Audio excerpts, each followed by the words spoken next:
Good evening and welcome to round 7 of the Phoenix Sim Racing F4 World Championship here at Qatar at the Losail International Circuit. My name's Joel Lask and I'll be hosted today alongside Thomas Merritt as part of our commentary team. How are you doing this evening, Thomas? I'm doing very well, thank you. Yourself? Oh yeah, living the dream, living the dream. Penultimate round, are you ready for it? Yes, I certainly am. I think it's an interesting circuit, difficult with the track limits, like you were mentioning just before the stream, and I think the times are looking extremely close between the sort of top 5, top 7. I think we're in for a bit of a treat tonight, like all of us. We are indeed, and I have an apology to make to one driver, Carl Pelvis, who I missed off from last week's round as driver of the day. I seem to make a habit of doing this. I need to knock myself about a little bit and make sure I don't forget each time, because I'm just in the mode of thinking about the races and the streams and all the excitement, and I forget the whole lot. So yeah, Carl Felvis, driver of the round for last week, and a big congratulations to him too. So as we move on, let's have a look at last week's top 3. So as we say, Carl Felvis rounding out the top of the point scorers there in P1 with Giuliano Giarco in P2 and Adam Lyle in P3. It seems to be the same names coming up every single week now, especially after the past couple of rounds, wouldn't you say, Thomas? Yeah, it's sort of the consistent front runners at the top, but we have seen a bit of a mix in the midfield. Drivers starting to get quicker and finding pace for these F4 cars, such as Adam Lyles and, Olivia's been doing really well as well. They're sort of starting to creep up into the top 10 and produce some good racing as well. They have done indeed, and I think it's one of those situations where, a lot of these drivers are finally figuring out these cars, albeit slightly late, some more than others. But I think one person that has managed to figure out the car and really nailed down the lap times has got to be Adam Lyle, who came into official practice with the fastest time of anyone. But, as we always say, that there are a few dark horses within this grid that decide to do their practice on their own little servers, away from the prior nights of the practice, that everyone can see, and come and set some fast times. And currently, as it stands, Alexander Link leading official practice in P1 with a 153.8, Giuliano Giarco with a 153.9, and then Nicky Taylor in third place with 154 dead. So big well done to them. But again, it's one of those, can they replicate that in qualifying? Can they replicate that in the race? I think that's going to be one of the ones that we have to pay attention to more than anything. This Losail circuit, very easy to run over track limits, like you said, Thomas. The amount of track cuts that might come from this inadvertently more than anything is going to be one of those situations where drivers could fall foul of it and actually receive post-race penalties. Yeah, certainly. We saw quite a few of them after the Nürburgring, but it's so close in single-seaters. Mistakes do happen and incidents do happen. They're inevitable, so the drivers do so well to stay out of as much trouble as they can. But it's the nature of the sport, but I think I have to say they're all doing really, really well.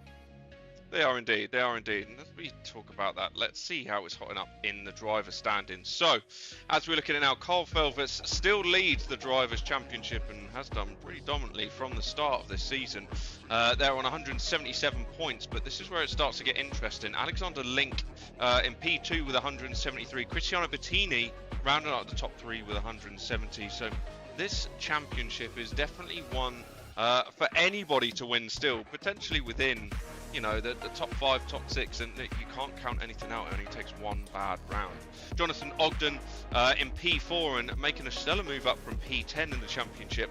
And incidentally, Jonathan Ogden not here with us tonight, but has allocated a stand-in for him in Brad Smith, who's going to be taking the reins for him to try and earn him some of them championship points. So we'll be seeing how he does. Giuliano Giarco, top 5. With 163 points, and Thomas Potter, after a difficult couple of rounds like we spoke about last week, rounding out the top 6 with 158. Lorenzo Sentra with 145 points in P7. Alessandro Sciurti with 133 in P8. Adam Lyle moving up the ranks, especially in the latter races, of this season with 131 points, and I'm sure we'll be trying to make a move towards the top end of the grid and towards those points prizes positions for the end of this season. Josh Martin rounds out the top 10 with 127. So look, it's all to play for still. Okay, you know, some of these drivers are really putting the all in now, but is it too little, too late? There's only 2 rounds to go, so I think potentially for the championship, yes, but I think certainly for, you know, potential race wins and podiums, anything's possible, and we will see tonight, and certainly at Brand Tack, which unfortunately I won't be here, but I think some of these drivers can really throw it into the mix with such a tight, difficult surface. Definitely indeed. And I say with that, let's move across to qualifying and see how these drivers are going to shape up.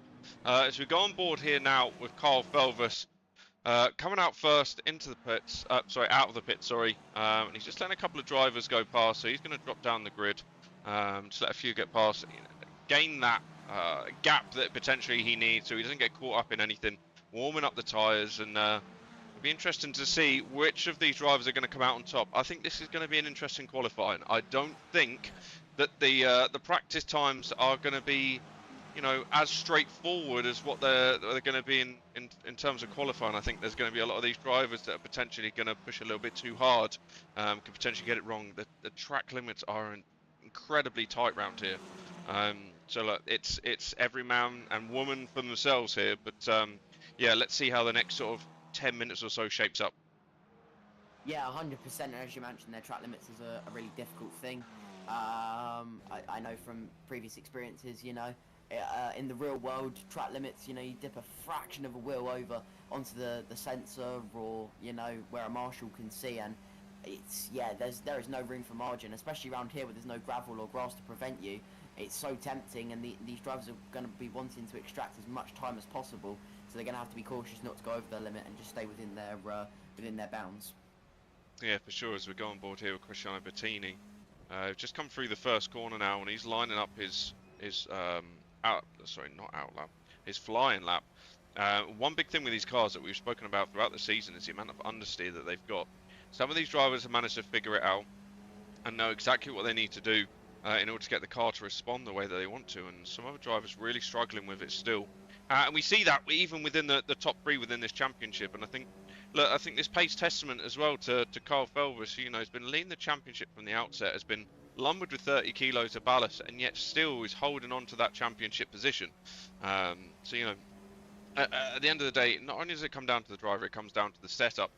But to be in that position where you're lumbering 30 kilos, or pretty much the most ballast of anyone around this circuit, as well as all the other circuits that have been around, you know, that's no easy feat. So, yeah, a big props to him for managing to hold on to that, and, you know, staying steady and consistent. You know, there's been a tough couple of rounds for him where he's been caught up in, you know, difficult situations where he's been wiped out, or, you know, he's managed to go off the track and lose some positions. Fortunately, that is what it is. But if you can stay steady and consistent and just pump in those podiums and race wins and just get those points positions, and that's the difference between, you know, winning a championship and not. Yeah, it certainly is. The margin for error, like you mentioned, is so small around here. As we're seeing drivers on their first flying lap now, Adam Lyle is potentially in the toe here of Alexander Link, potentially just, you know, outsmarting almost, and with 5 minutes you need to get these good laps on the board very quickly. With a 2-minute lap time, it does take a while to get around the circuit, so you're not going to get very many stabs at it. And you know, Adam's been so strong in previous qualifying with his pace and stuff he's found in the setup that I think he could potentially be a pole position contender. But like you mentioned, there are some real drivers that are mixing in with the top 10 and the top 5.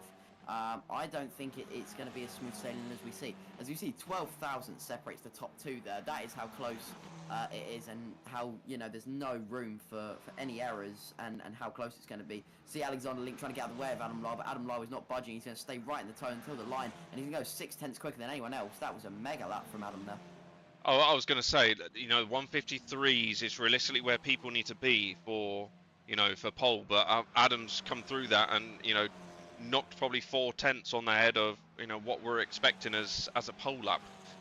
So whether that's a quick show of dominance from him to say, you know what, this is my time, this is where I'm finally at, none of you saw this before, or whether some of these other drivers are going to suddenly start to put the effort in and come up alongside him. We're not sure, but yeah, that's a commanding time compared to the likes of Nicky Taylor, Giuliano Giarco. Put in some banker laps, but again, these could be banker laps. They could be some safe, easy laps that they've put in, just getting ready, and then they're going to go again for a second lap and push Adam right to the wire.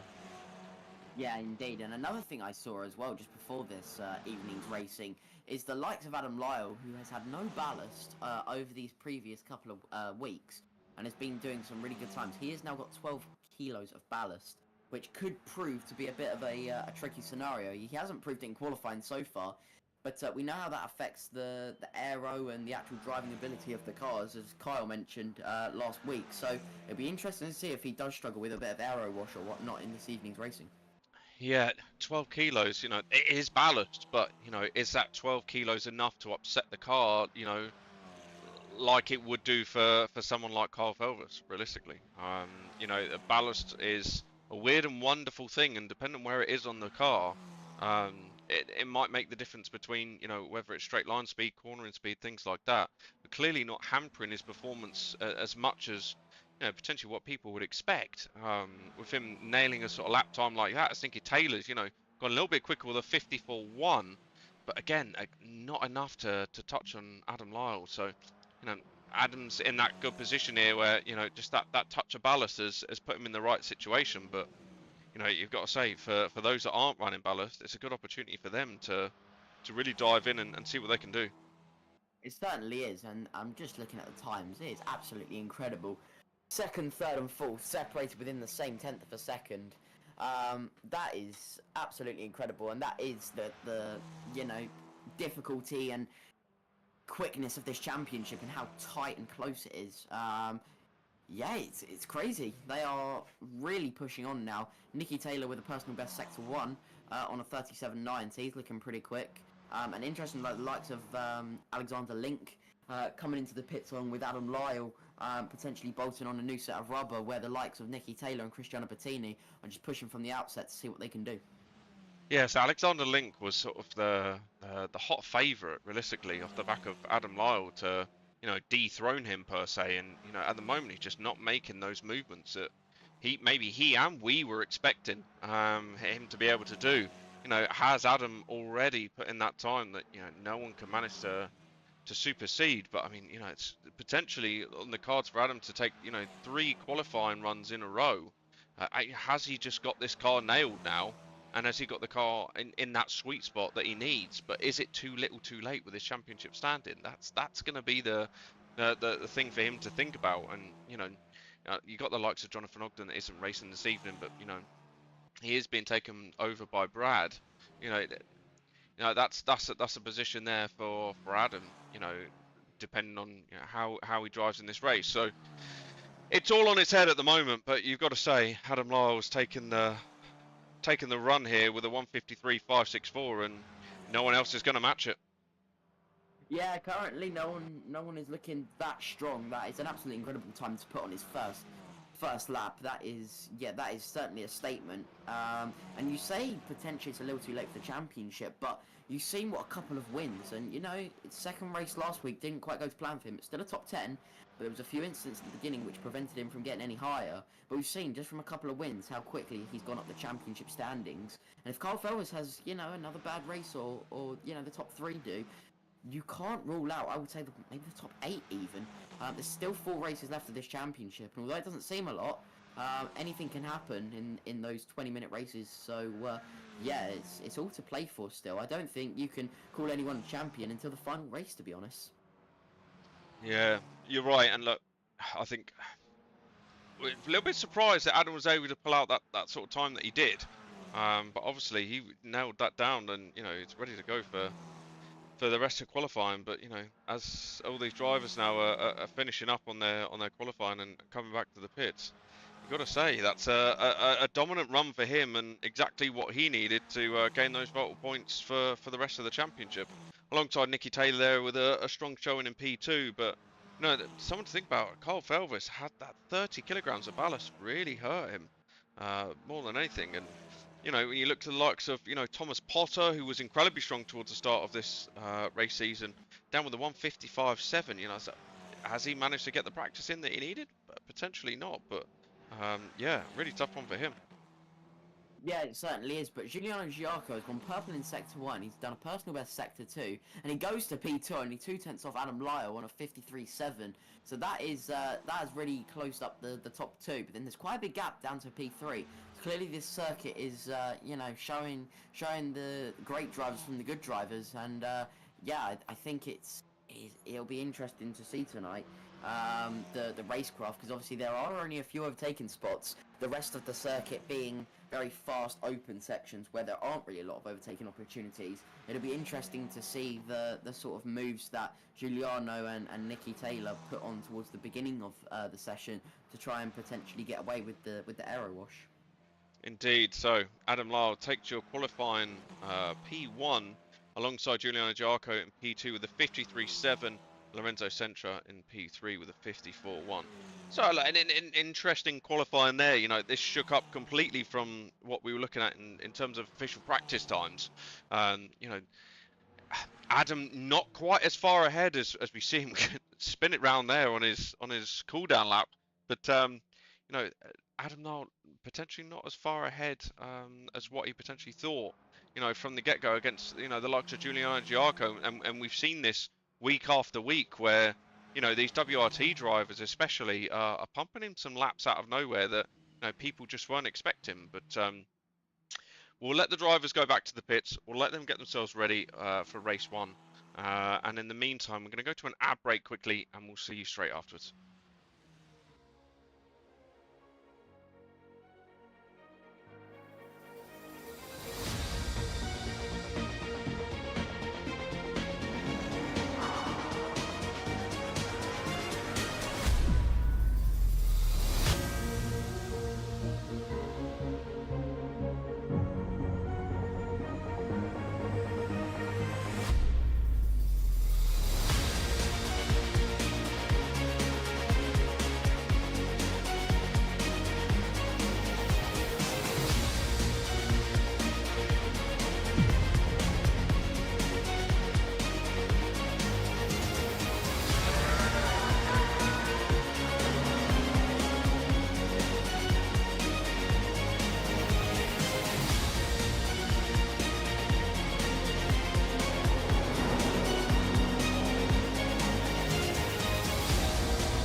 Hello everyone and welcome back after a entertaining qualifying session there, to say the least.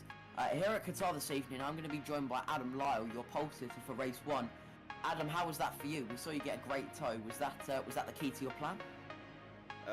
Yeah, we normally wait until the end before we pull out, and then I see Alexander go past, and I thought, right, I'm following. He was the fastest man. Brilliant. Well, it certainly worked to your advantage. I'm going to ask you now. Obviously, you've been on pole 3 times now. How are you going into this one? Obviously, you got the experience from starting on pole on race 1. Is it just to try and build the gap, or have you been doing any race prep to sort of see where the overtaking opportunities are and how you're going to cover that off? I've only done a little bit of race prep, but that's on my own as well, so not much work. Well, yeah, that'll certainly be interesting for race 1, 20 minutes, fending off Giuliano, who put in a great lap there at the end, only 2/10 off yourself.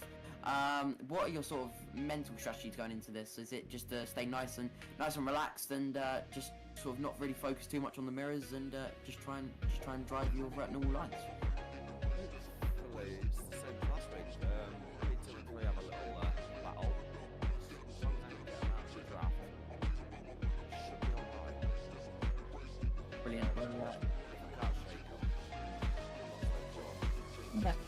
Well, it will certainly be entertaining for us and the viewers. The final thing I wanted to ask, obviously, this is the penultimate round now, and you have been slowly climbing the championship order to a point now where you're almost within touching distance. Are you going to be thinking about the championship, or are you just going to be full push for another race win? Nah, I'm just taking it round by round now. Like I say, couldn't really get going into the season. So, yeah, it's too little too late. Brilliant. Well, thank you for that, and yeah, best of luck for race 1. There we have it then. Adam Lyle takes his 3rd qualifying P1 in a row here in the F4 World Championship. A big congratulations to him. And you've almost got to say, it almost makes it sound easy. He's obviously got the car locked in, but you know, it'd be interesting to see if Giuliano Giarco and Lorenzo Sentra can take it to him in race 1 and stick on his heels, or potentially make that overtaking move that they need.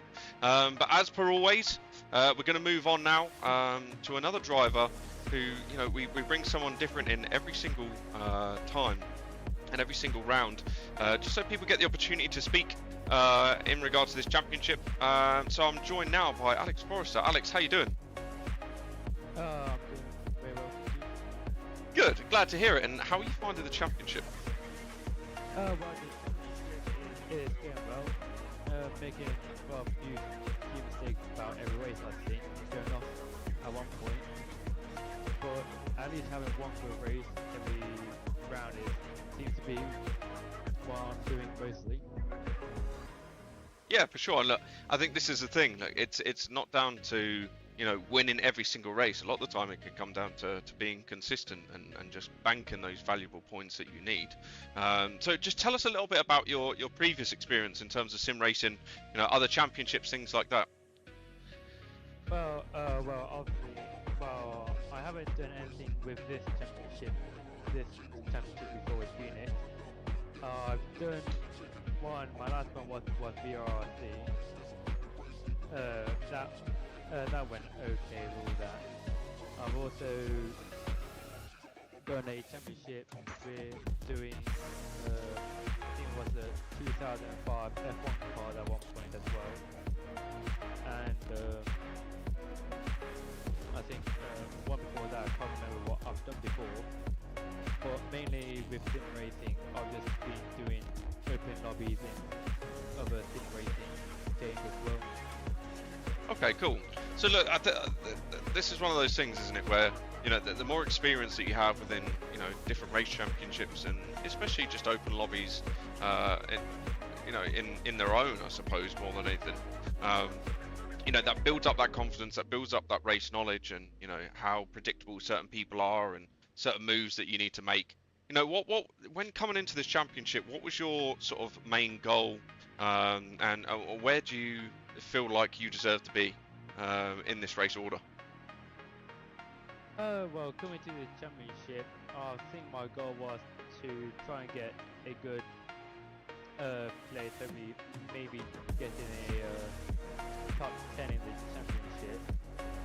But I never know coming to a championship how good people are going to be, like how good they can make a setup, or how good they're going to be in a race or during quali, or how unpredictable they are going to be.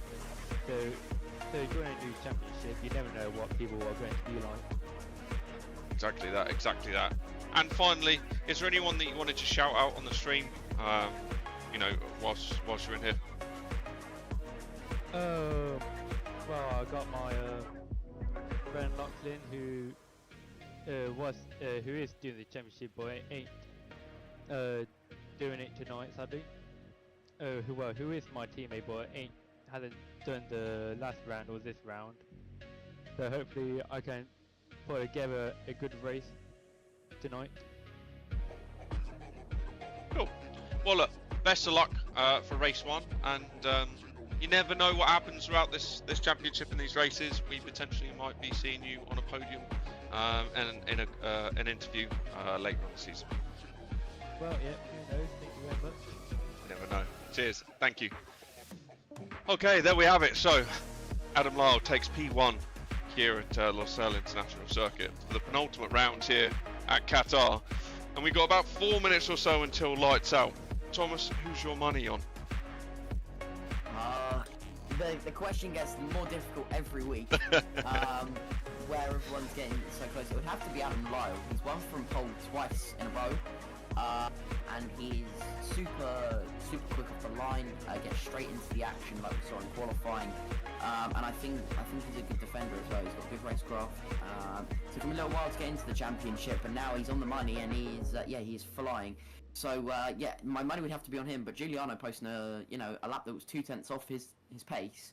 I think we will see a potential battle between the top two, and then there might be a little gap to third and below, squabbling out for the final podium position.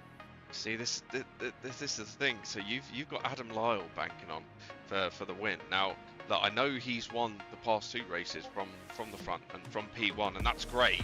But for me, I have a funny feeling that Giuliano might be able to come in here and steal that reign from him.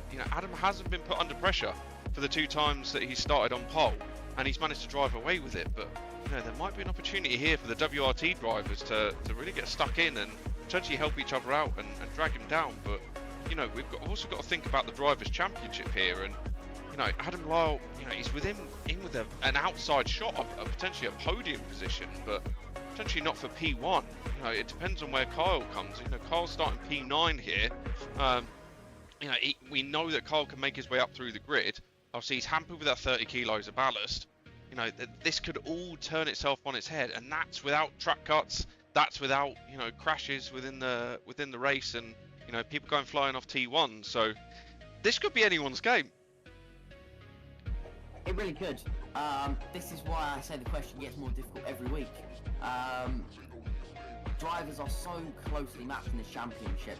I would have to say it's been one of the most closely packed championships I've ever seen in eSports through my time. Ignore the pro guys. Where I sort of originate from, which is iRacing, and got a few championships and commentating on a few things on Assetto Corsa. This championship produces such good racing. It's such a nice feel within the community, and the drivers are all out to win, but they do it respectfully. And it must be said that this is why you can't put any money on anyone, because it's just mega to watch. It literally could be anyone for the win here, and with realistically about 45 seconds left to go until the race start. Thomas, I'm going to throw this straight at you, as I always do, and I'm sure you'll stitch me up for the second race, but I'll let you take the lights out on this one. But you must say, Adam Lyle's got a good opportunity here to score some really good points and take P1. Yeah, he certainly has. And even if it's not P1, he said he's a bit little too late for the championship. We've got Carl Felver starting down in P9, so Adam Lyle is certainly not out of it. And if other drivers keep having little mishaps or mistakes, he could certainly be in with an outside shot. Almost a bit of an underdog almost, as we see the lights now illuminate. We have eventually keeping you light, guessing. 2 light, 3 light, 4 light, 5 light, and finally the 6th light will come on at Qatar. They are going to go out now. Adam Lyle with a really good start. Giuliano Giacomo with a bit of wheel spin, tucking into the slipstream now. Adam in front. We've got Nicky Taylor behind, or we've got Lorenzo Centra, behind. Nicky Taylor going down the inside into the first corner. 3 wide behind them. Alexander Link deep onto the brakes. He's being tagged. Alexander has been spun out of the race. Nicky Taylor up to P3. Cristiano Bettini just behind that. I think he came together with, I think that was Alexander Link there. It was indeed. He has survived. So it's all kicked off like it usually does, but it must be said, a good start for Adam Lyle to now get his head down, warm up the tyres and get away. It is indeed. Nicky Taylor's chasing down Giuliano Giacomo now for P2.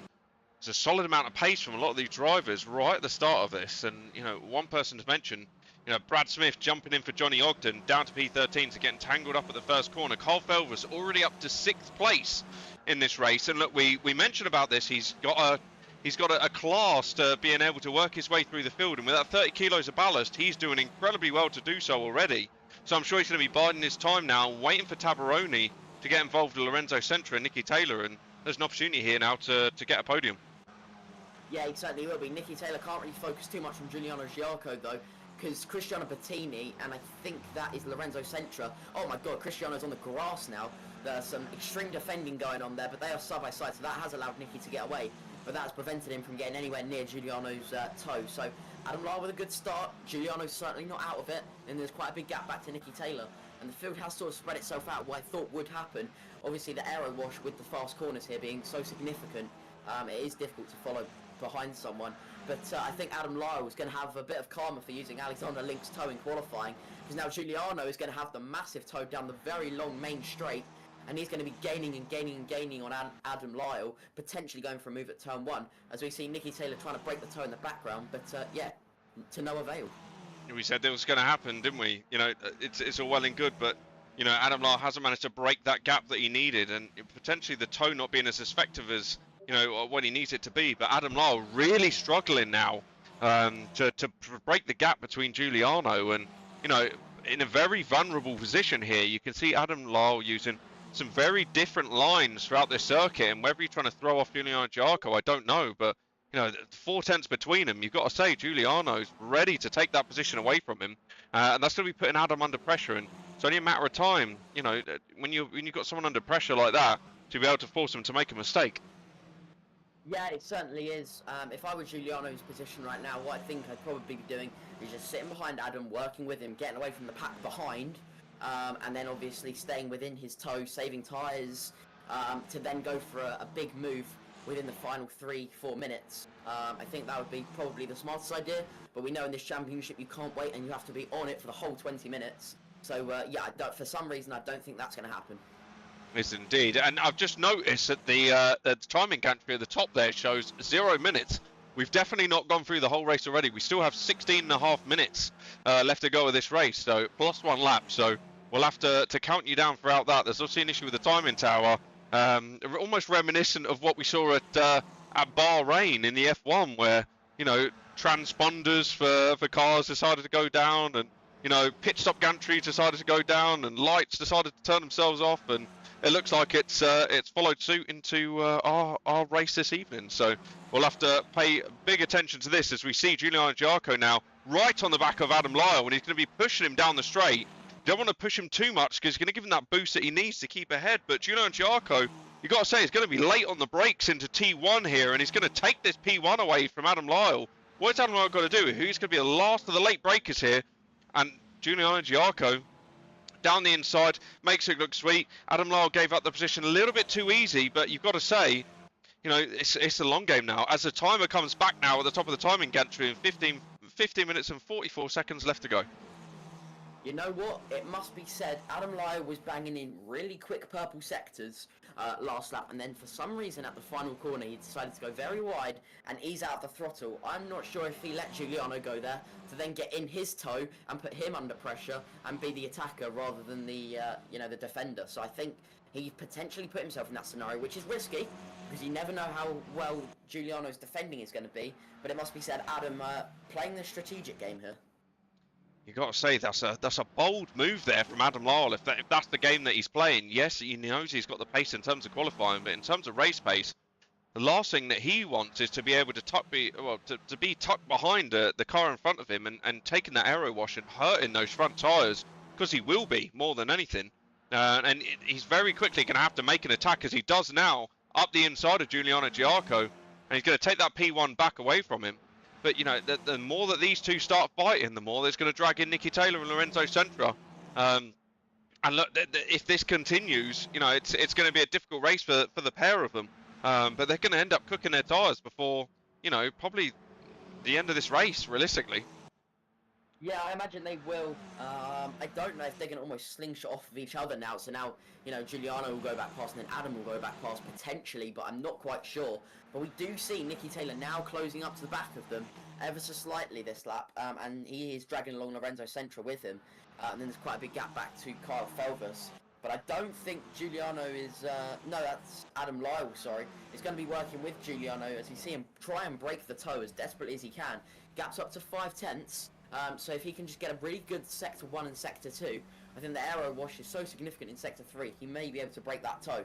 But yeah, Nicky Taylor is coming like nobody's business. A 54.8 for him last lap, with a 55.2 for the leader. This is it. The more that they battle, the more that's going to drag in the guys behind them, and this is an opportunity for Nicky now to pump in those laps, being 1.3 seconds off in the clear air. He hasn't got the dirty wash in front of him.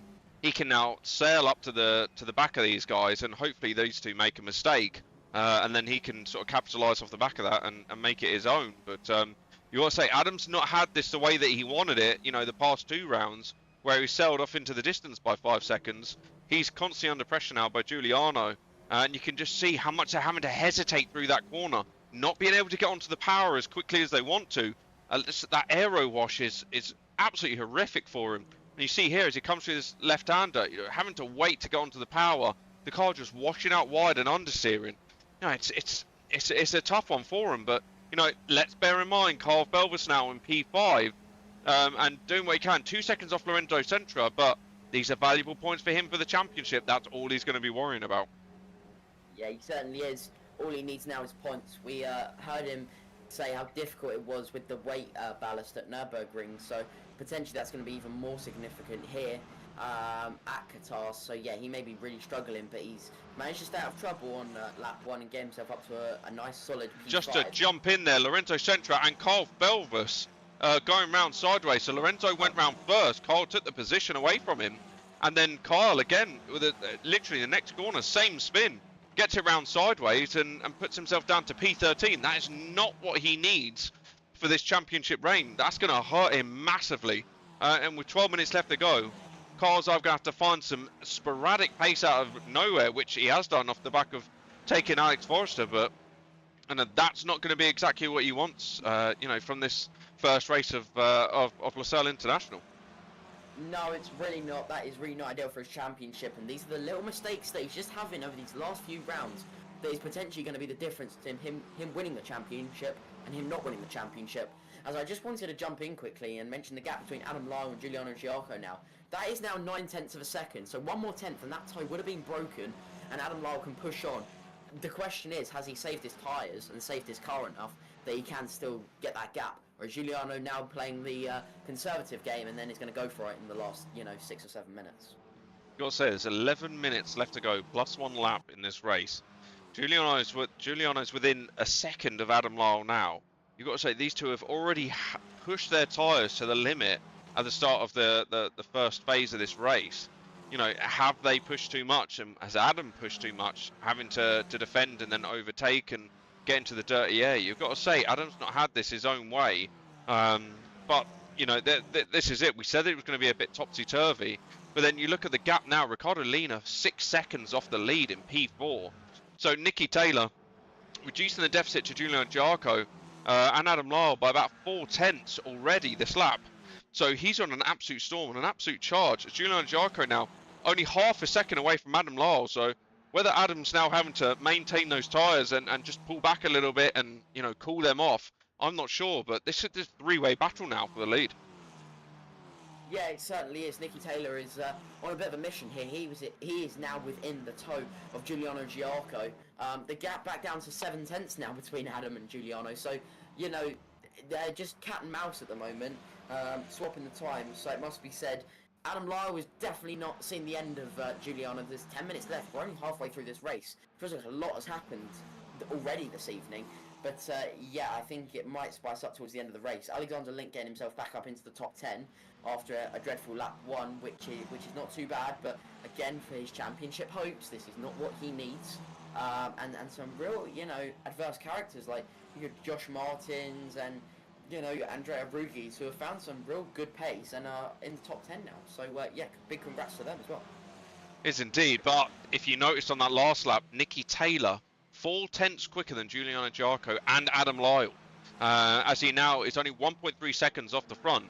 Now, with Nicky and his race experience, you've got to say he's probably going to be hanging back here, hoping that Giuliano pulls up onto the back of Adam Lyle, which he is doing. He's only 3/10 behind him now, and hoping that these two come together and potentially have a little bash about and maybe damage each other's cars, and then he can swoop in and take that run. But Nicky is in a prime position here to expel himself up to P1.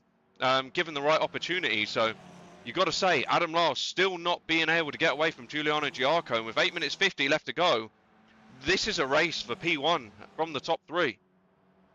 Yeah, it certainly is. Nikki Taylor has found some crazy pace from somewhere.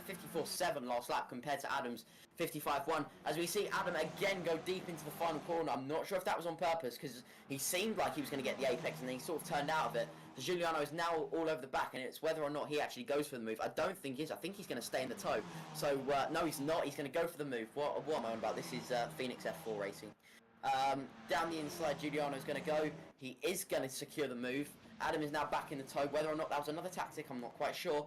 But this is all this is doing is allowing Nikki Taylor. But no, I think Adam, no, he's going to think better of it. So, yeah, no, some cat and mouse games like I mentioned earlier. There is indeed, and Giuliano Giarco now takes the lead and 4/10 clear of Adam Lyle, but this brings Nikki Taylor right into the fold.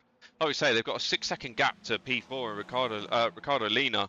So this is an opportunity now for all three of them to dogfight it out for the win. And you've got to say, how hard have them tyres been pushed? We keep mentioning it, but at the end of the day, these F4 cars, you know, they can overheat these front tyres incredibly quickly, especially in the wash. And, you know, the wash is not what Adam Lyle wants, being behind. And maybe that was the reason for Giuliano Giarco, just to try and, you know, get in front. And yes, okay, Adam Lyle made a mistake. And he's clearly got the pace, but you know, how quickly he's going to burn out them tyres with 7 minutes left to go in this race. Because Nikki Taylor now is within a second of Adam Lyle, and you know, there's going to come a point where Adam's not thinking pushing forward and actually is worrying about defending, which may give Giuliano the opportunity to just get away and, you know, potentially win this race. I did speak about it at the start. There was an outside chance that Giuliano could potentially take this win, and you've got to say he's looking incredibly dominant so far.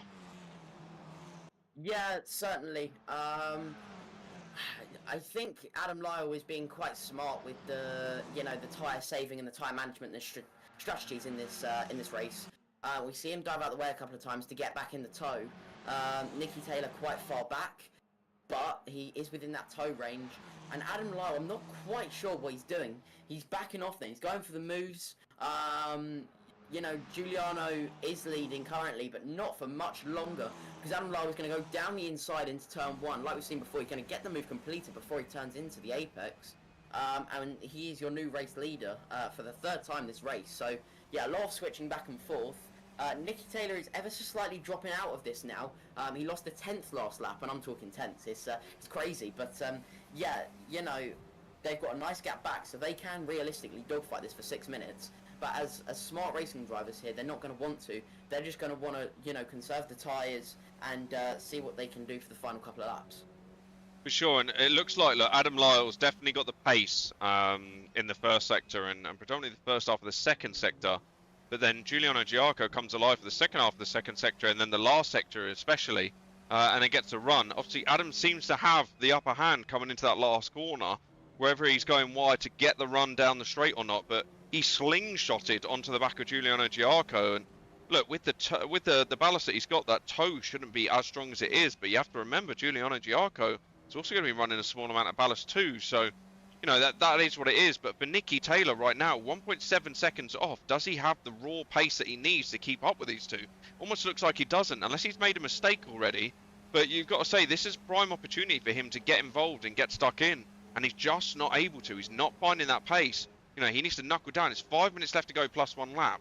There's an opportunity here for him to potentially win this race against Giuliano and Adam. But you got to say, this isn't easy playing. And look, again there, look, Giuliano Giarco running wide, potentially in that wash. But again, that's going to be a track cut that someone's going to be looking at in the race director's move. So, you know, he's got to be careful with that.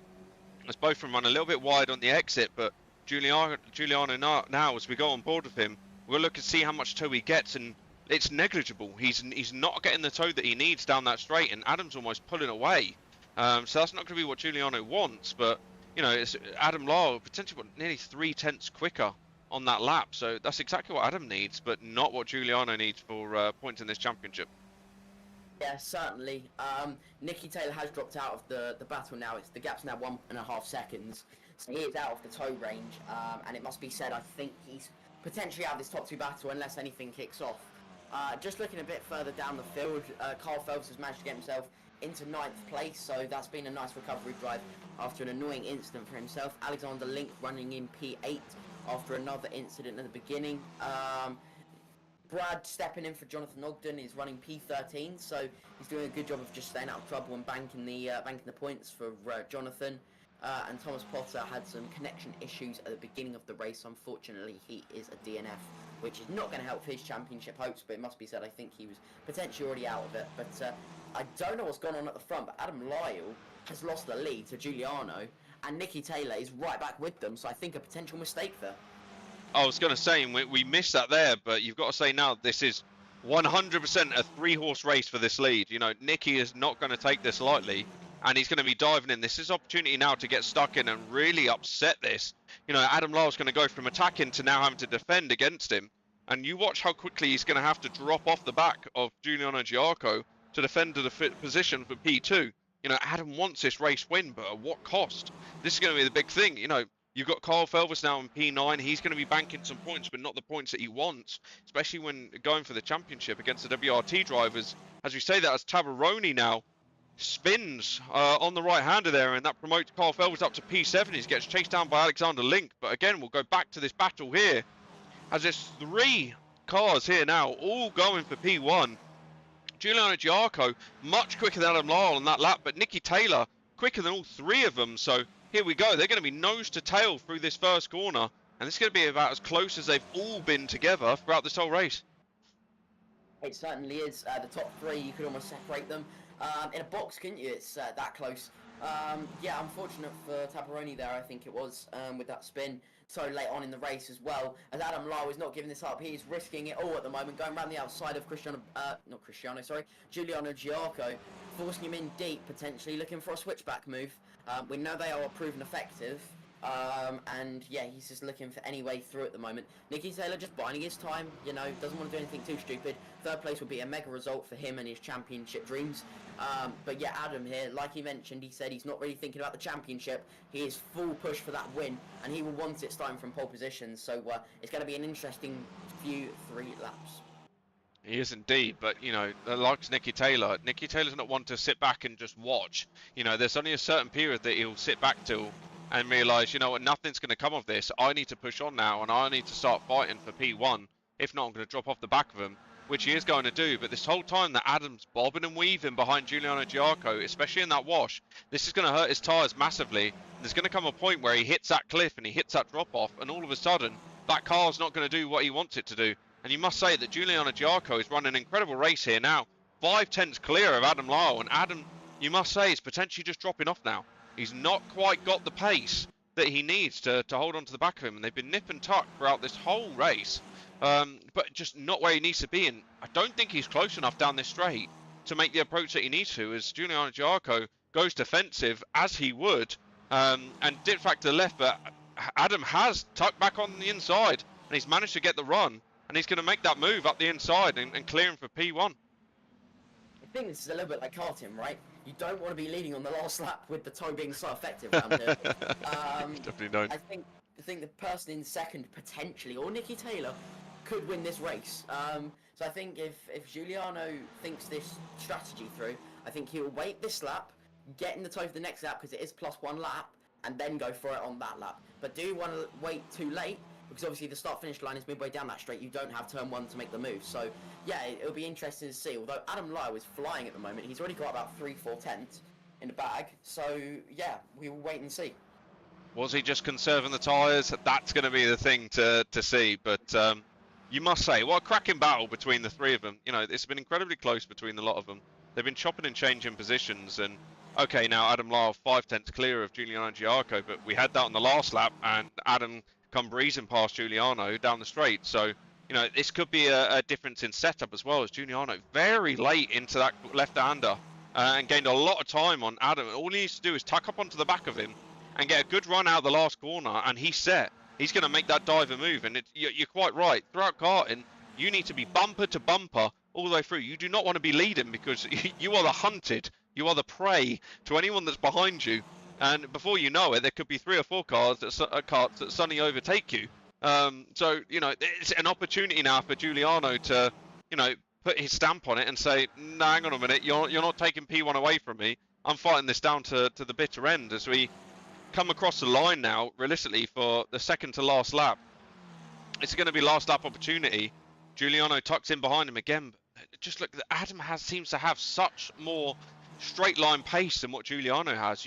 Makes you wonder whether the setup's slightly different, and Giuliano's set for more of a it's got more downforce in the car than what Adam is, and maybe that's what's hurting him through the corners.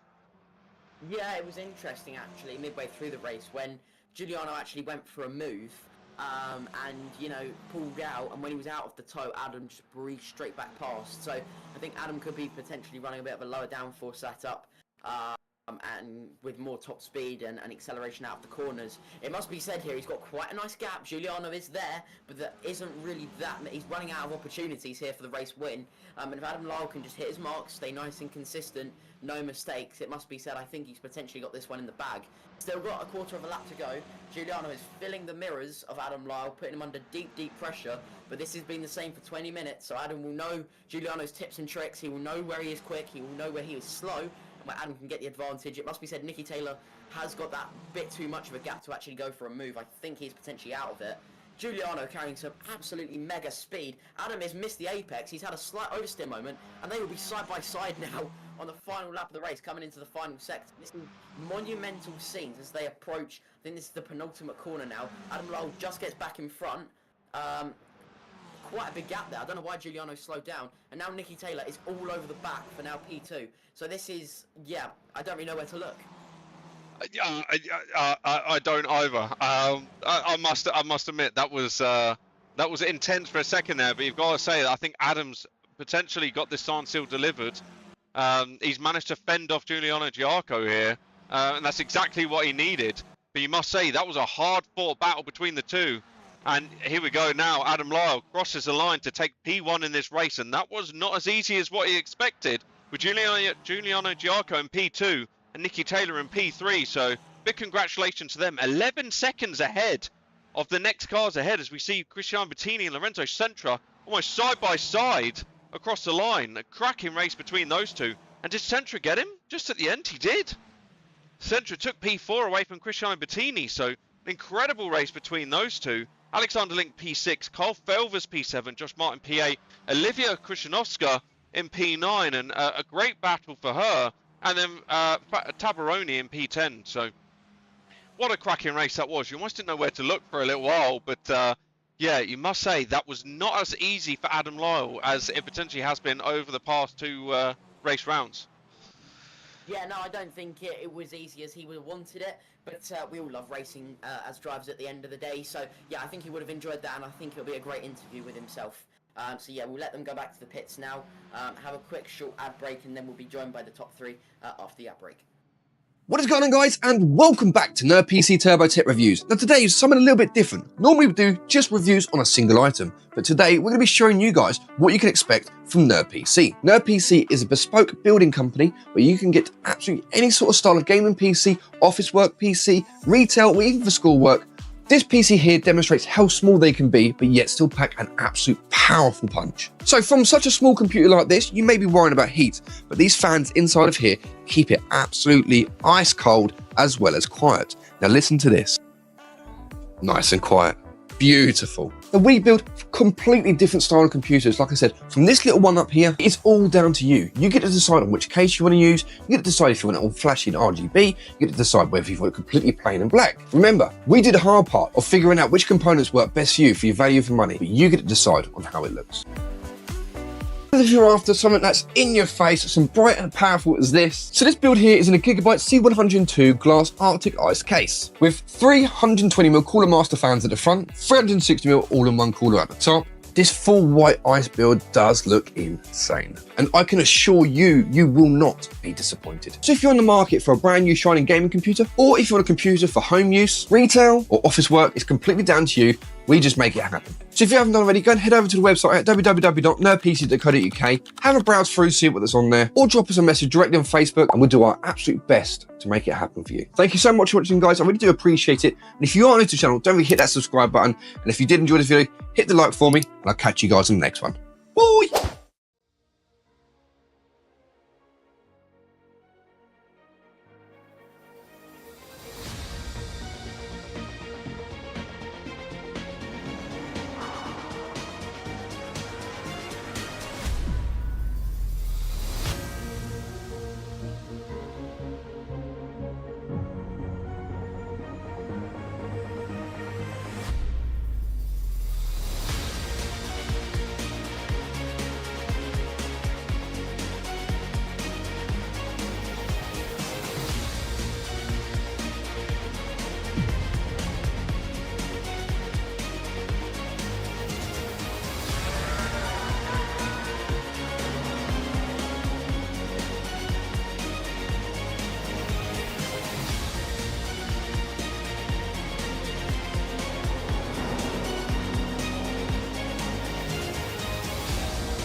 Hello and welcome back to the race interviews from race 1 here at Losail International, and what a race it was. I'm joined here by third place driver Nicky Taylor. Nicky, just talk us through that race. That was pretty close between the three of you all the way through.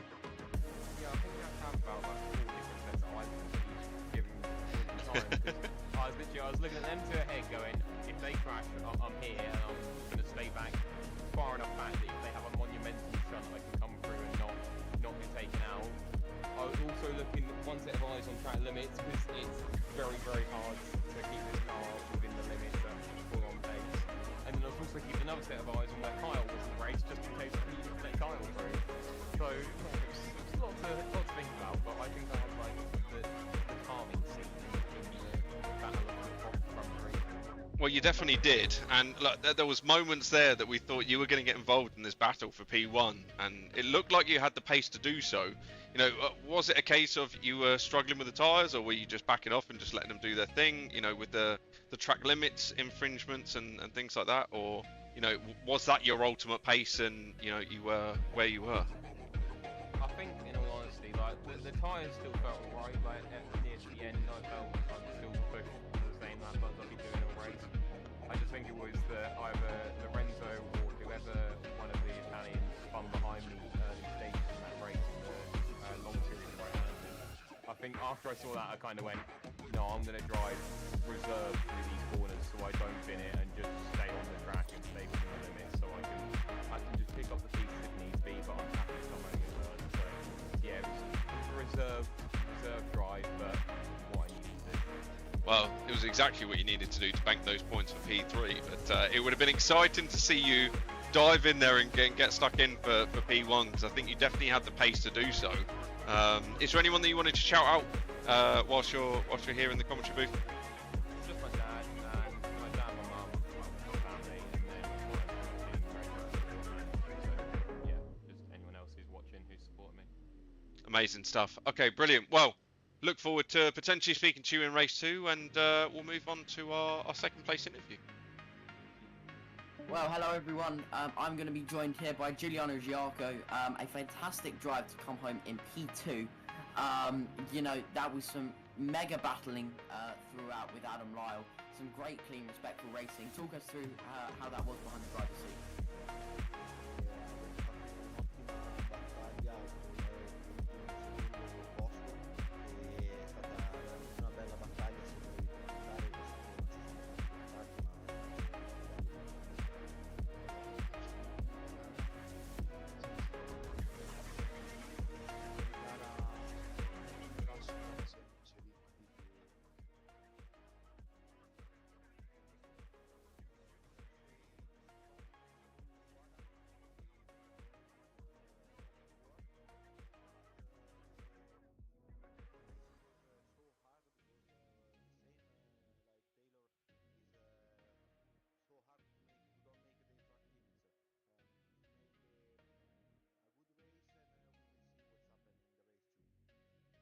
Obviously it's reverse grid now.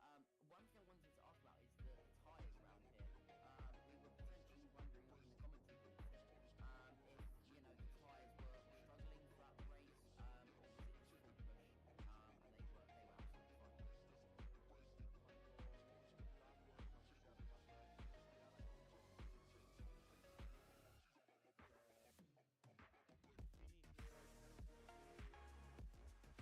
Because with the battle with Adam he pushed so much, so when the last 2 laps was without tires. Yeah, that's definitely not ideal there. Obviously reverse grid now. How are you feeling about this? Is it full push for a potential another podium, or are you just thinking about the championship? Obviously a few rivals having a few incidents there. So are you gonna think about it, your moves a little bit more before you know, make some audacious ones? Cosa vuoi fare? Pensi di arrivare a podio di nuovo oppure porti a casa punti? Punti. We Points. try to take more points we can with the podium ride. We are so happy, but the object is to take more points we can because we have to win the championship. Brilliant. And finally, is there anyone you'd like to thank and say on the stream? Thank you so much. We will see. Thank you. Brilliant. There we have it. As we see Giuliano Giarco take P2 in this race, and I'm joined now by Adam Lyle. Just before we get started with that, I do apologise for any technical issues there with hearing any of the drivers within the championship. I do apologise. That should now be rectified. But Adam Lyle, what a race it was, and potentially not as easy as what you first thought. No, that was a lot harder than I was expecting, but fair to Giuliano, kept it clean. We had a good battle. You did indeed, and there was a couple of moments there where you potentially run a little bit wide, and you know were under the pressure and had your mirrors filled with that WRT car behind you. Just talk us through that. You know, what are you thinking in that moment? You know, when you've got a car that close behind you, especially when you've you know you've been in that position where you know the past couple of races. Or past couple of rounds, should I say, where you've been able to drive off into the sunset and make it very apparent that you were the leader, but that one was not so simple. No, this time obviously draft was playing a major part in a few parts of the track on it. So I spent too long looking in my mirrors, just seeing where he was, coming up to the final corner more for down the straight, and I kind of missed my braking point. I give him an easy pass on one of them, but I'll learn from that. I might just turn virtual mirror off for the second race. So look, off the back of the two races, there's also been incredibly dominant, but then obviously race 2 is a completely different kettle of fish with a reverse grid race. You know, where do you see yourself in this one? Because you clearly had the pace to be pushing up the front, and you know compared to some of the other drivers, obviously there's quite a big deficit in terms of you know lap time deltas between yourself and them. So you know where do you envision yourself in this reverse grid race? Probably somewhere in a barrier or in a wall. Every time I seem to get these wins on the race 1, I seem to bin it in the next race. So probably keep up tradition. Well, with a bit of luck, you don't, more than anything. But is there anyone that you want to shout out before you get ready for race 2? Yeah, my sister is actually watching me for a change. Hey! Send us the link. So, hi Sophie. Well, look, a big congratulations on another race win for you in this F1 World Championship, and hopefully be speaking to you potentially after race 2. Hopefully. Thanks. There we have it then. Adam Lyle takes another race win in this F4 World Championship, and you must say that he must have figured out that setup, albeit potentially a little bit too late. But hey, it is what it is. This is the way of racing, and this is how these teams set up these cars, and you know figure them out and get them race prepped, ready to go. As we have about a minute or so before, I say a minute or so, but it's just ticked down, so just under a minute before race 2, and the reverse grid race here at the Losail International Circuit. Thomas, who's your money on for this one? I say it every time, but who's your money on for this one? You know what? I'm truly don't know, but what I am going to say is I'm extremely looking forward to this race. I think it'll be mega watching your likes of Adam Lyle and Giuliano Giarco and Nicky Taylor, your podium finishers, coming through the field. We saw some mega racing in the mid-pack last time, so I think it'll prove to be an entertaining one. And with 20 seconds left, I'm going to let you take the start this time. And yeah, we will see how everyone gets on, and championship contenders potentially making their way through. I'm all over it. I'm all over it as the timing gantry, or the lighting gantry, illuminates now with 1, 2, 3, 4, 5, 6. The engine notes are rising, and we are go here for the second race at the Qatar circuit as Andrea Sciurti gets away cleanly in P1. A dominant start from him as Andrea Ruggi behind him tucks in, and they're all diving up the inside, all following suit as Andrea Ruggi again gets tagged, and there's a big bit of carnage in T1 here. We don't know where to look. Carolina down now to P5. Made his way up, sorry, I say up to P5, but he's batting away with Alexander Link. Tabaroni up to P2. Josh Martin up to P3, and it says Adam Lyle's up into P1, but he's definitely not. So there's an issue there with some transponders around the circuit. But Sciurti now leading the way from the rest of the drivers in this grid. Yes, he certainly is. And one thing I've just picked up on flying through the gravel trap was Alexander Link.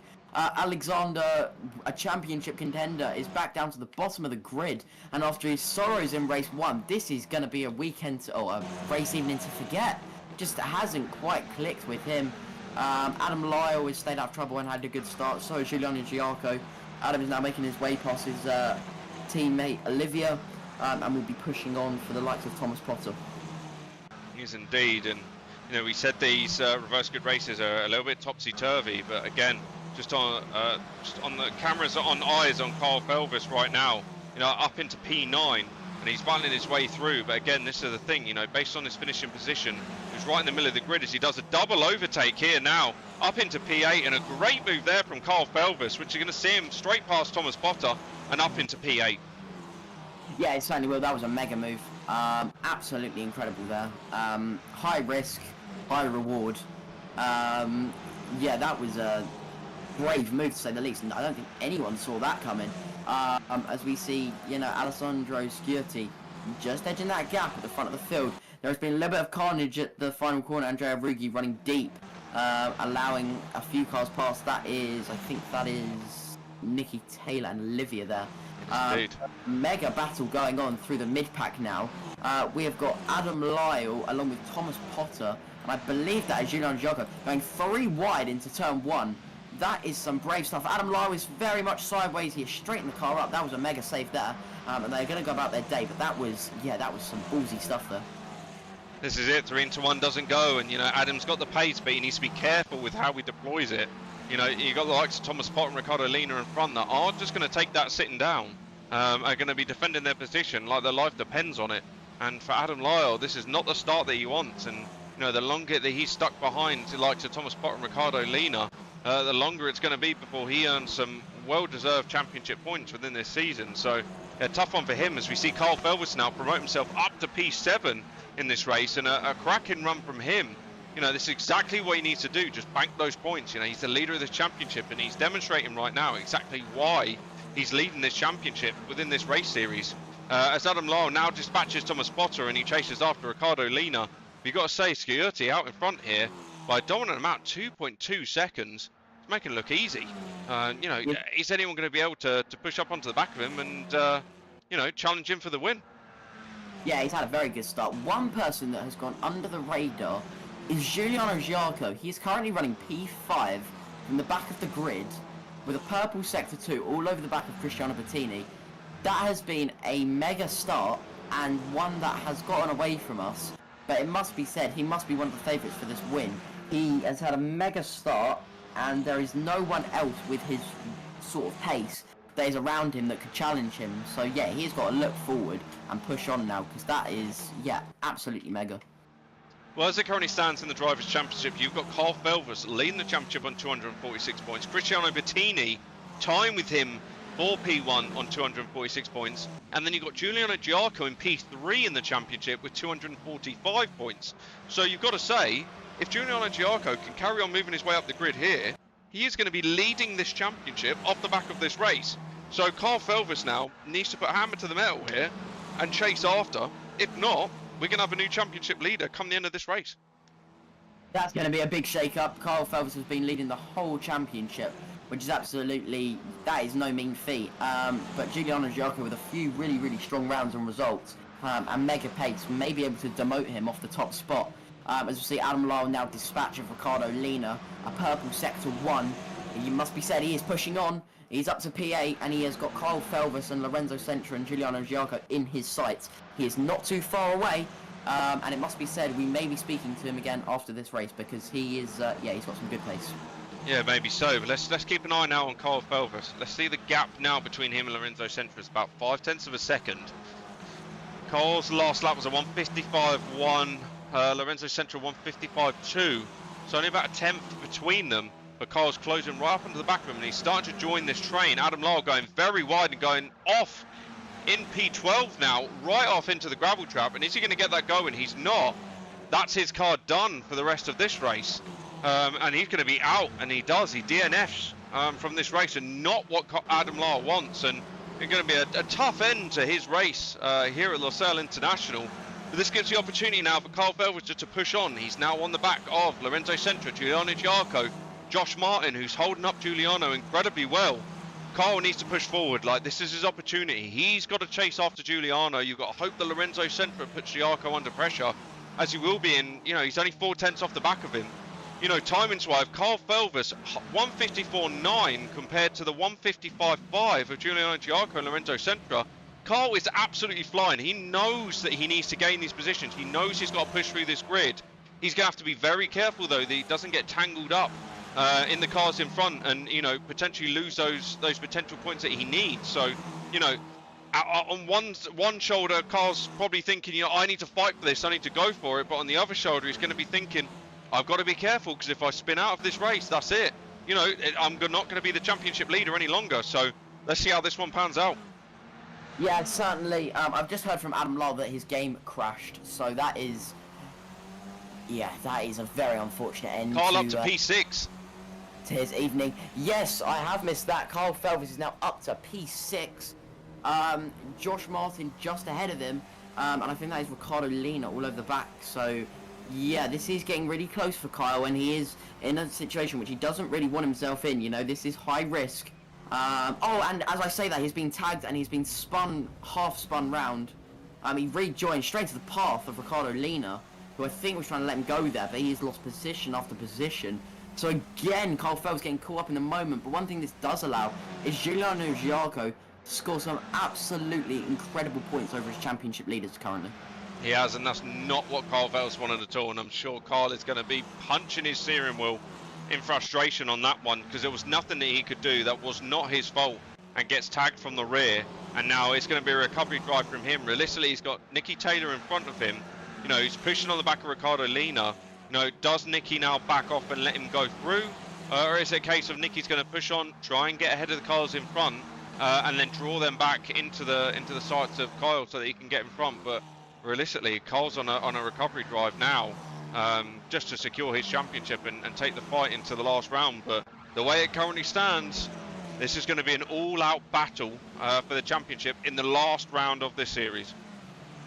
Yeah, it certainly will be. That's what it's shaping up to be anyway.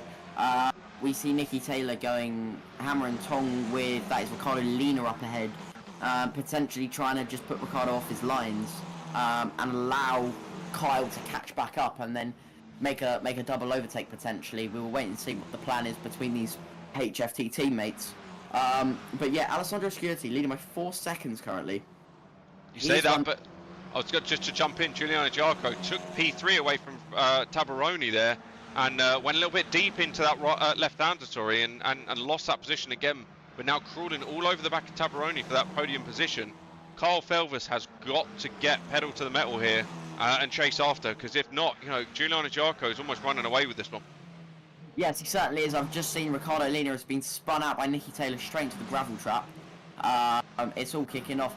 Carl Felvers sends Nicky Taylor. Nicky Taylor saw that coming, and his teammates didn't want to put the old squeeze on or whatnot. But now we see Nicky Taylor side by side with Lorenzo Sentra. So yeah, he is not getting a break from this lap's racing. Carl Felvers is now going to set his sights on Josh Martin. This has been a good lap, just a nice recovery period to get back to where he was, and he can push on for the final 10 minutes. It is indeed, but you know, Giuliano Giarco now about 4/10 off of Tabaroni for P3. Bettini 4.5 seconds away from Sciurti. So you've got to say Sciurti, unless he makes a mistake, he's going to wrap this one up with 10 minutes left to go. But like we say, there is 10 minutes left to go, and anything could happen within this race here.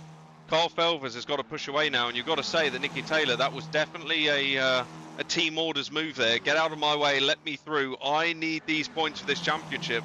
And I'm going to say that Nicky is not going to send the move, as he doesn't. He's almost bump drafting Carl Felvers into the first corner. He is not going to overtake him. He knows the game. He understands the situation. He is going to tuck behind him and hold off anyone behind.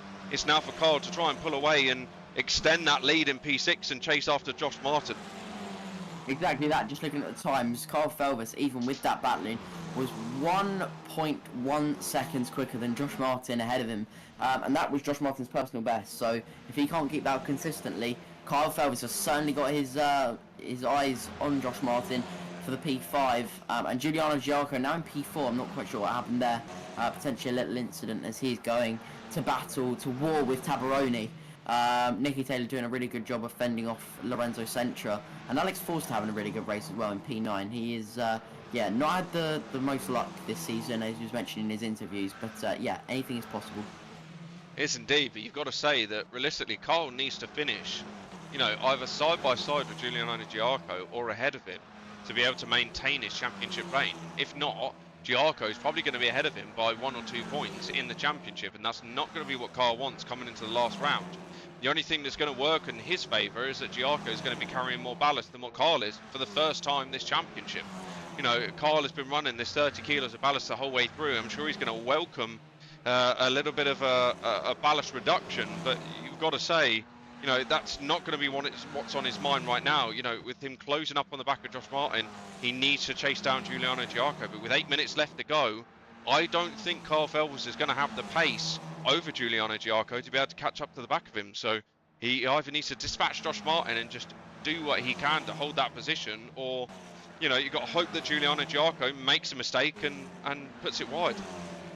Yeah, suddenly I've just seen Kyle Felvers have the biggest moment across the green AstroTurf on the outside of one of the fast right-handers. I thought he was going to spin, but he's done very well to save it.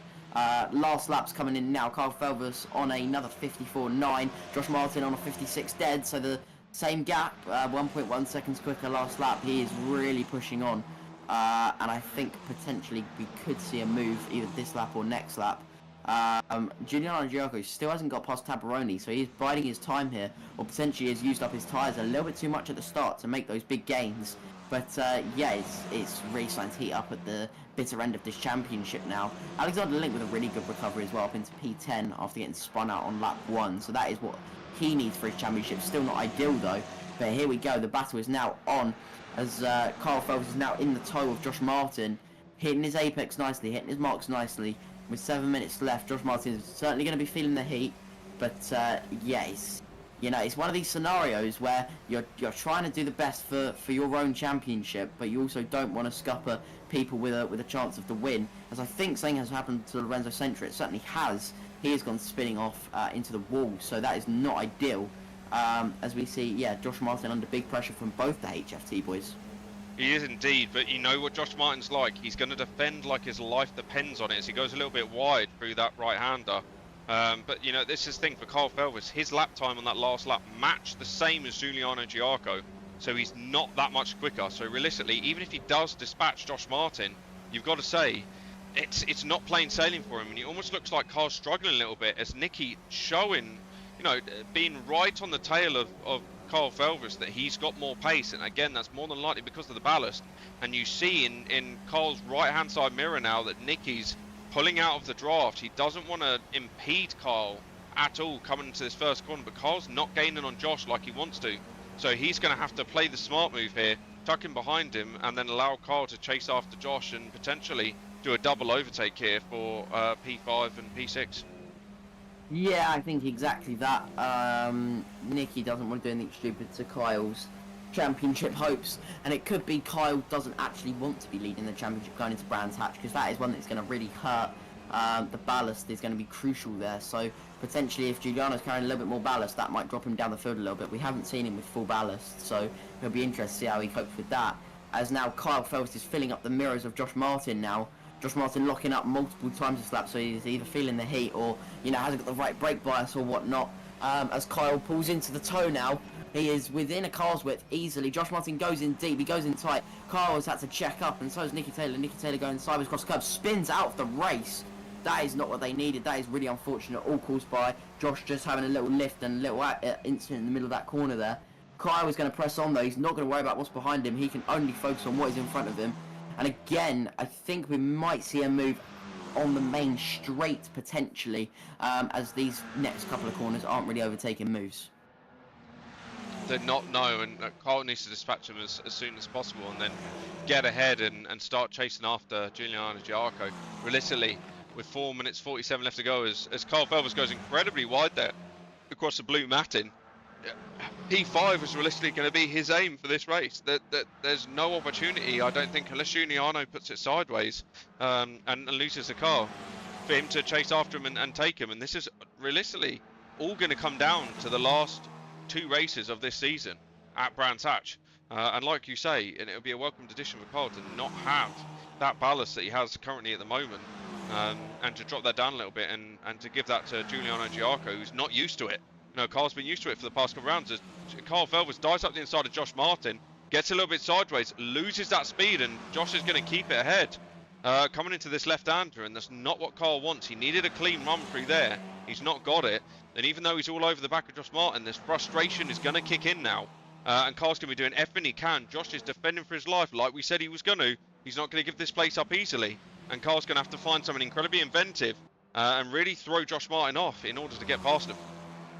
Well, the old saying goes, catching is one thing, passing is another.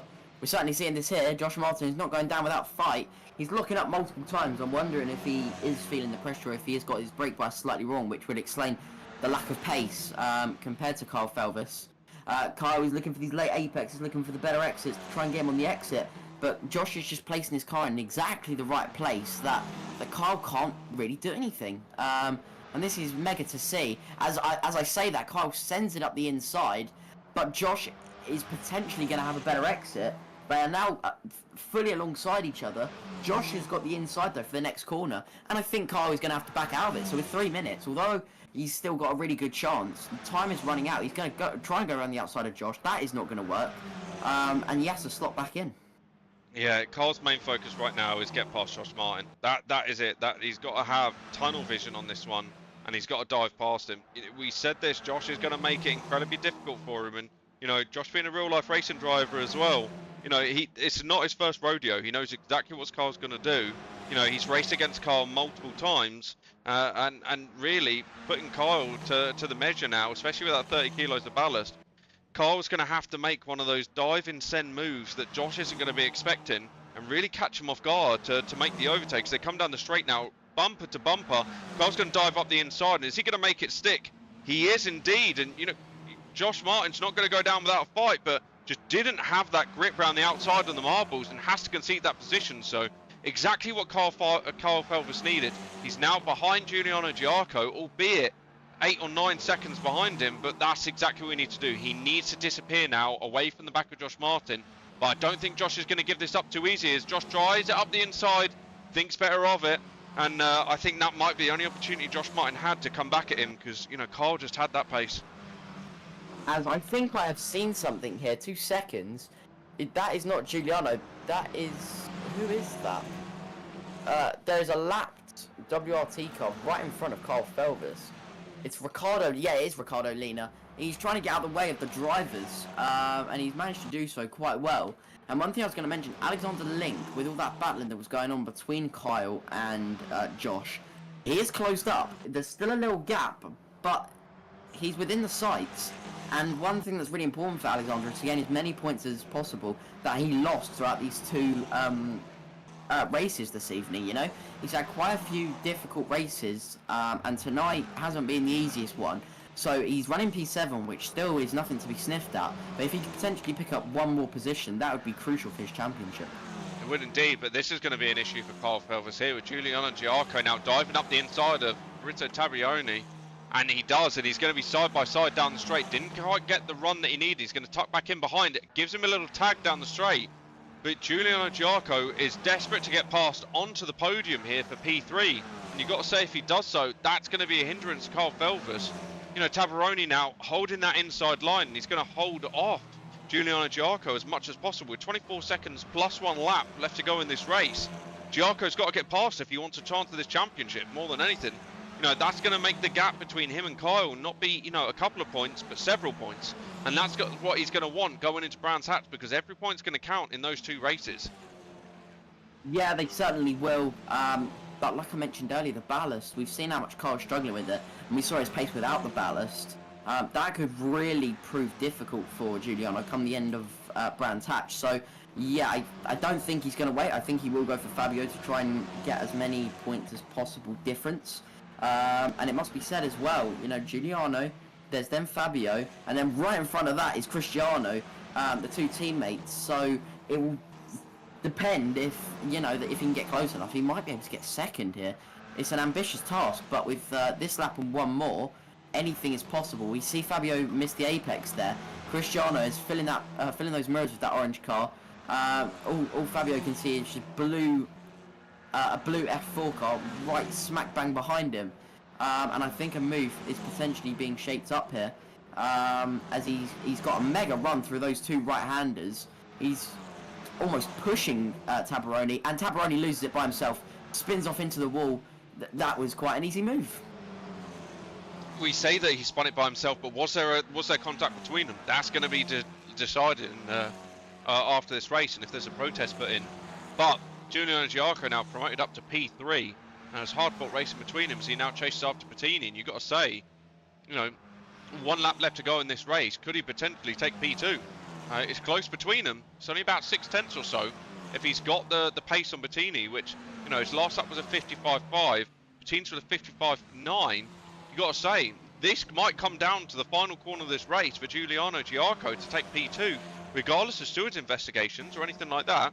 This could be a solid run for him, and for him to take the demanded lead in the championship and take it away from Carl Felvers. It certainly could, although I say that, Tabaroni must have picked up some damage. Kyle is now all over the back, so potentially there is another move coming as well. Alexander Link past Josh Martin for P6 now. And yeah, Cristiano Bettini, Giuliano Giarco, sorry, is all over the back of Cristiano. It's certainly going to be putting all the pressure on, trying to secure this P2 if he can. I definitely think there's a move on at the final corner, or potentially down the straight with the slipstream, as we see, you know, Cristiano potentially struggling with a bit of tyre deg there. As Giuliano runs all over the track limits, that'll definitely be a warning for him, certainly. As they are gaining rapidly on security as well. So, yeah, they are... he's P4 on the last lap. Potentially be a win. As I don't know what's happened to security, but he's dropped off the pace massively, and he's being pressurised now by second and third.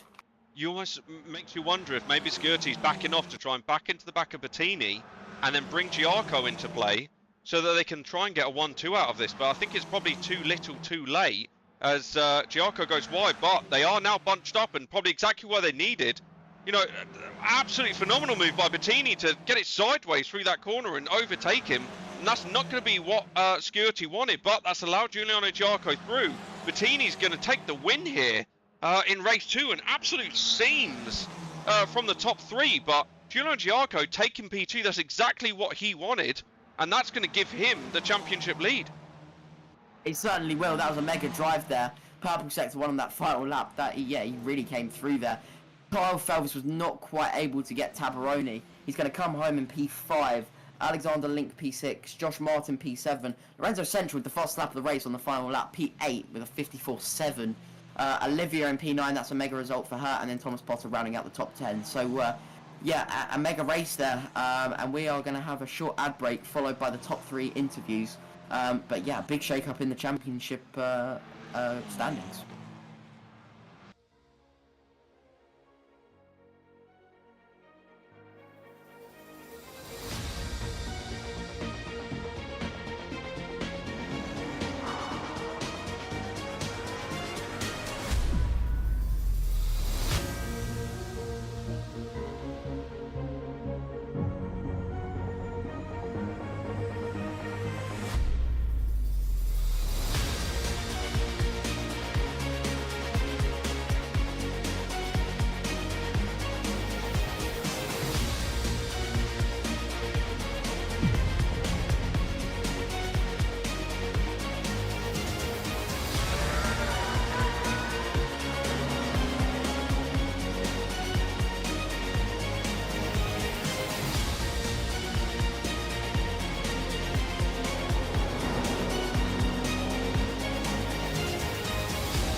What is going on, guys, and welcome back to NerdPC Turbo Tech Reviews. Now today is something a little bit different. Normally we do just reviews on a single item, but today we're going to be showing you guys what you can expect from NerdPC. NerdPC is a bespoke building company where you can get absolutely any sort of style of gaming PC, office work PC, retail, or even for school work. This PC here demonstrates how small they can be, but yet still pack an absolute powerful punch. So from such a small computer like this, you may be worrying about heat, but these fans inside of here keep it absolutely ice cold as well as quiet. Now listen to this. Nice and quiet. Beautiful. Now we build completely different style of computers. Like I said, from this little one up here, it's all down to you. You get to decide on which case you want to use. You get to decide if you want it all flashy and RGB. You get to decide whether you want it completely plain and black. Remember, we did the hard part of figuring out which components work best for you for your value for money, but you get to decide on how it looks.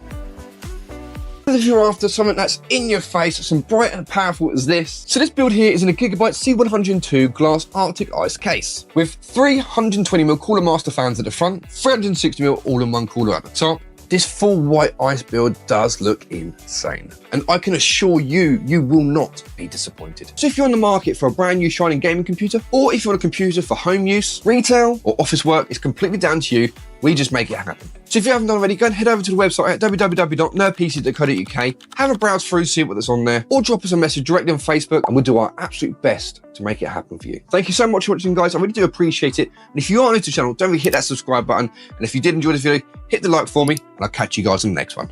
Bye! Hello and welcome back to what a phenomenal race that was in race 2 there, and I'm joined now by Alessandro Scrierti.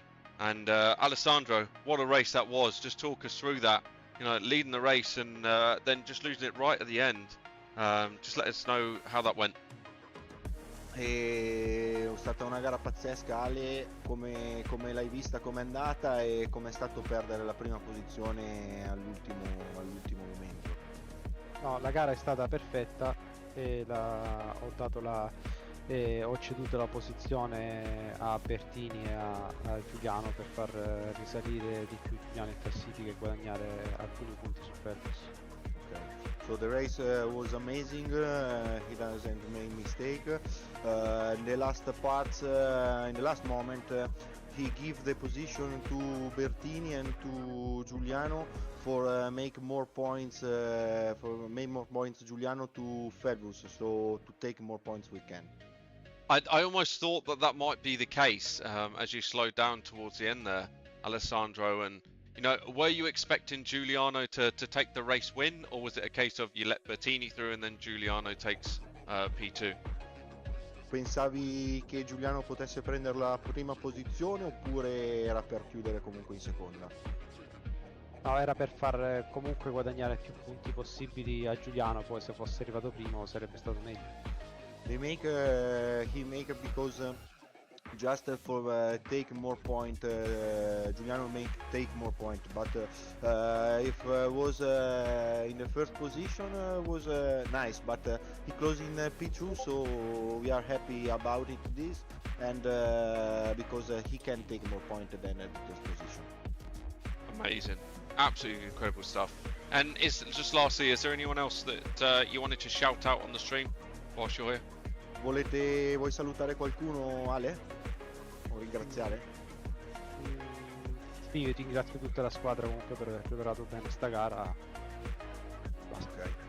Ok. Alessandro, say thanks to all the team about the race because we prepared the race so much, and we try to do the most we can for the next one. Amazing stuff. Well, big congratulations there, Alessandro, and look forward to potentially speaking to you in the next round. Yeah. Grazie mille Alessandro, complimenti per la gara e ci vediamo, speriamo di sentirci nel prossimo round. Thank you. Thank you so much. Brilliant. As we move on now to Thomas to interview our second place driver, Giuliano Giarco. So hello everyone, I'm going to be joined for the second time this evening by Giuliano Giarco, 2 P2s tonight, and we see you as a new championship leader going into the final round. How was that race on your end? It looked absolutely spectacular. Come è andata la gara? È stato uno spettacolo vederti in pista, Giuliano. ringrazio i commentatori per i complimenti. Non sono contento perché speravo di passare prima Tabarroni, però non avevo velocità sul rettilineo, quindi dopo lui ha fatto un errore. Mi dispiace per la toccatina, però non ha perso posizioni, sono rimasto lì. Poi lui si è girato, diciamo, sono riuscito a guadagnare il terzo posto, però era troppo tardi per andare a prendere Bertini, quindi diciamo che Ale mi ha fatto il piacere di darmi la posizione e guadagnare punti in campionato, però non sono soddisfatto. Okay. Giuliano say thanks and compliments to everyone about the race. He's not so happy because he tried to pass Tabarroni more and more time, but he don't have a top speed and so he can't make he can't pass. But after that Tabarroni make a mistake, so Giuliano pass him, and when Alessandro see this situation, he start to stop the car, and he pass to take the P2. So Giuliano say thanks to Alessandro, and he tried to take the first position, but in the second race was so strong. But the most important is make more points we can. When we see before, we say that, and for this we are so happy. Brilliant. And going into Brands Hatch, the final round of the season, you have the most amount of ballast. How are you feeling about that? Obviously, building setups, the car will react differently. What are your sort of plans going into the final round? E visto l'ultima gara, che probabilmente avrai con anche tanta zavorra, come vedi la gara, come la prevedi, cosa farai col setup, cosa pensi di fare? Devo arrivare davanti Devi arrivare davanti? a Bertini e Fergus. Okay. We don't see the setup, we don't look about that, but we have just 1 point. The most important is a ride in front of Bertini and Felbus. So we try to do our best to make this and win the championship. Brilliant. Well, many congratulations this evening. And one final thing, I'm going to ask the same question that Joel asked. Is there anyone you'd like to thank on the stream for, setup building or etc.? E se devi ringraziare qualcuno, se vuoi ringraziare qualcuno. Sì, ringrazio il team per avermi aiutato con il setup e diciamo le 2 gare di stasera. E poi volevo salutare Bertini e Tabarroni che hanno fatto una gran gara. He say thanks to everyone, and thanks to the team because they help him so much for this race, and he say compliments to Cristiano Bertini and Fabio Tabarroni for this night because they make a really good race. Brilliant. Well, many congratulations, and I'm also pleased to announce that you have won the driver of the day as well. So many congratulations, and go deserve a well rest. Thank you so much. We will see in the next round. Brilliant. Thank you.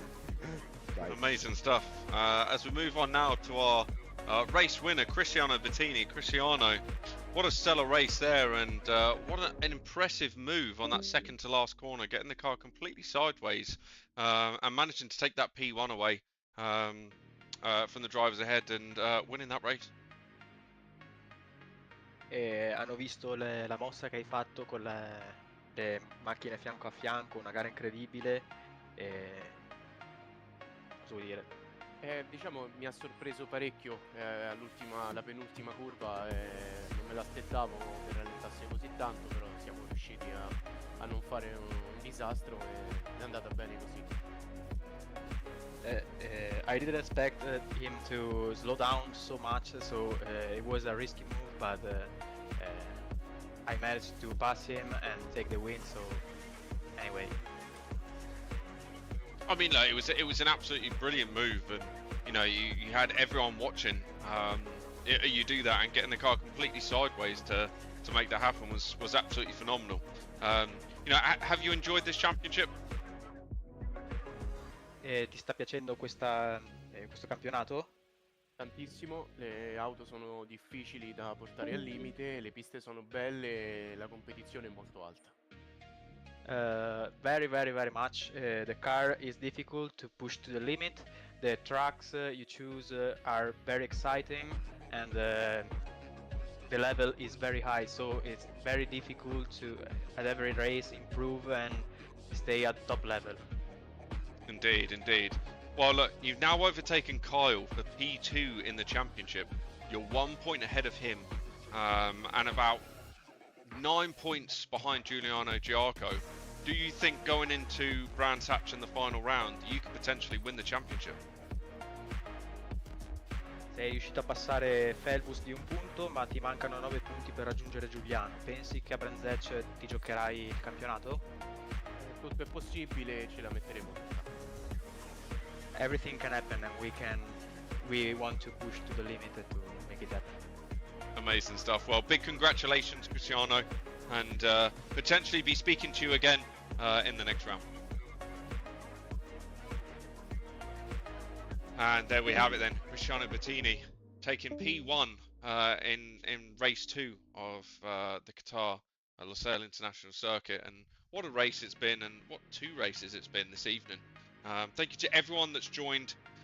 We really appreciate it. And look, it's all coming down now to the final 2 races of the season. Giuliano Giarco leading the championship with 273 points. Cristiano Bettini with 264 in P2, and Carl Belvis now dropping down to P3 with 263 points. We must bear in mind this is before stewards' inquiries and any off-tracks have put in, so this may well change. These results are subject to change, so it'll be interesting to see where these drivers are at come next Wednesday. But do not miss it next Wednesday, because this is going to be the absolute decider. And I have a funny feeling when you say, Tom, that this is going to come down to the last race the last round of the season. Yes, I think it will. Unfortunately, I won't be there, which I'm gutted about. But yeah, I'll be testing my Fiesta Junior at Mallory Park on the day. So yeah, I wish all the drivers the best of luck for the final round. And yeah, have a great round, and hopefully I'll be back with you on commentary duties very soon. For sure. And look, it's been a pleasure commentating with you, Thomas. It's been absolutely phenomenal, and best of luck with your testing in your Fiesta Junior Championship. And I think from everyone here at Phoenix and also in the chat as well, we wish you the best of luck with your championship, and we look forward to seeing you next Wednesday for the final round of the F4 World Championship here at Phoenix Sim Racing. So from us, that's it for this evening.